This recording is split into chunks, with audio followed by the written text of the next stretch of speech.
I have a Rudd Guardian water heater, and this is the model number is P2-50F1, and this was manufactured in January 2006, and now it is December of 2023. So this is over 17 years, almost 18 years old, and I have never replaced the anode rod. So today I'm going to do that. And I'm pretty sure this is in bad shape. But in this video, I'm going to show you how I did it. In case of the anode rod material, you can get multiple different selections. So if you have really hard water or you have some kind of foul smell in your water, you may want to go for the aluminum zinc alloy. I went with the magnesium alloy that is the regular anode rod that is used, and also it is probably beneficial to have that anode rod rather than the aluminum zinc in there. But it's your preference. If you think that your anode rod is being eaten away very quickly, you may want to switch to the aluminum zinc, or even there is another option is to use an electrical anode rod where you have to connect it to the electrical connection, so it sends a pulse of electricity to neutralize the water. And the other measurement you need is how long the anode rod can be. So you can measure the length of the tank, and you don't want to go too far, so you want to end somewhere here or here. In my case, this was around 45 inches, and I selected the 44-inch tall, but you can even go with a shorter one, and looks like even a shorter one like 34 or 38 inches will be fine as well. So what I got is I got an anode rod. This is 44 inches long, and so what you want to make sure is you have enough clearance on the top, and in my case I do. So even if I go up there, I have enough to put in the rod. If you don't have that clearance, and you can order a different rod which collapses. So I will put some links on the video and you will be able to find those. Bought it from Rudd.com, and their website actually had the exact one, but I will put some links also on Amazon. And this thread needs a 1N 1/6 inch socket, and I had to buy this from Amazon. I'll put a link there. And this is probably the only piece that I will need this thread, this big socket for. And it's a unique 1N 1/16. All of them are 1N 1/16. And this should fit in there, but I'm going to take this cover off, so it should be easier to put that. And there is some insulation in there, and so this is a maintenance thing that you need to do every 3 to 5 years. I had never done it, so you can see that it fits in here. So before I start doing anything, I will turn off the water, and this will prevent the cold water to go in. And you can also you should turn off the electricity and the gas. In my case, I'm going to leave the gas. The thing is, I'm going to release the water pressure on the hot water.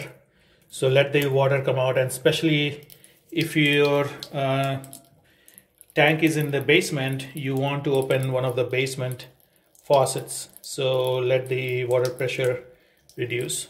I got a DeWalt 1N 1/16 inch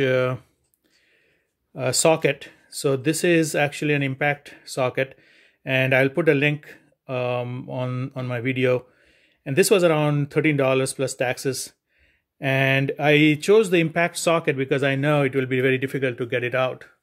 So there are two ways you can do it.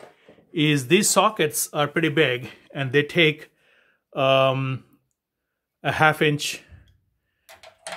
You'll see it's a half-inch drive, so not the 3x8. So I have a bar where I will put this in, but the problem is it has not been opened for so long. It's not going to be very easy to open it with this. So once it sets in there, I can put a cheater bar on top of it, but the problem is it is going to move my whole tank. Though the tank is full of water, but still you can see it's going to ruin the connectors, and it's not going to be easy. So I have another trick for this. So I have a Craftsman impact wrench, and this is a heavy duty. I use it for working on my cars, and you will see a lot of videos on the car repairs on these. And this one has a 1/2 inch drive on it, and this is very useful for anything that you want to do which is pretty heavy duty. So it is an electric one, but these also come with the air powered. So if you have a compressor, you can use the air powered version.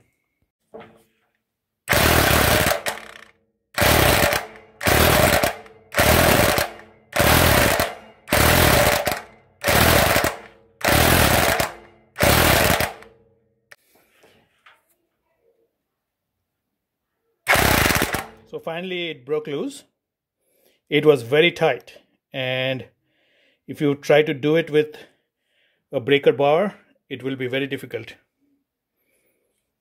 So once it's loose, I'm going to use the other breaker bar to unscrew it. So here is the rod that came out. It's pretty much eaten away. You can see the bottom. But for a 17-year-old rod, anode rod, this looks not that bad. I was thinking that I will just see the wire hanging in there. Now the new one goes in.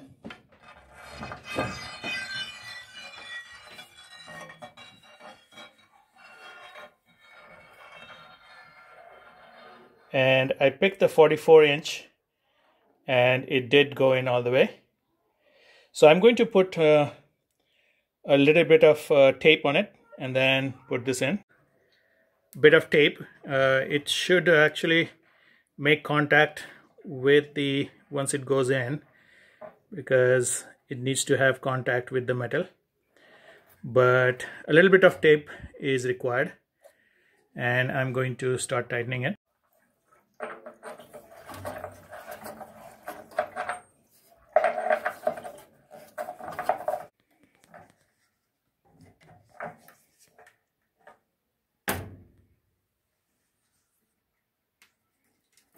So I'm not using the impact wrench for tightening. I'm just going to use the breaker bar, and I'm going to hand tighten as far as I can. And that should do it. And finally, I'm going to put this cap back on.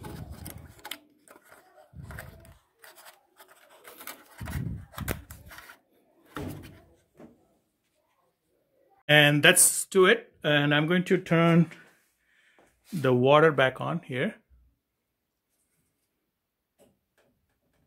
I still have the water running in the toilet or the sink. To do it, it took no more than 10-15 minutes. And this is a maintenance thing that the anode rod needs to be replaced every 3 to 5 years. In my case, it has lasted over 17 years. So I'm pretty happy about that. The water is not that hard in my case, but in your case, it might have eaten the whole anode rod by now. Well, thank you for watching. And if this was helpful, click on the like button, and also you can comment on the video. I'll try to answer it.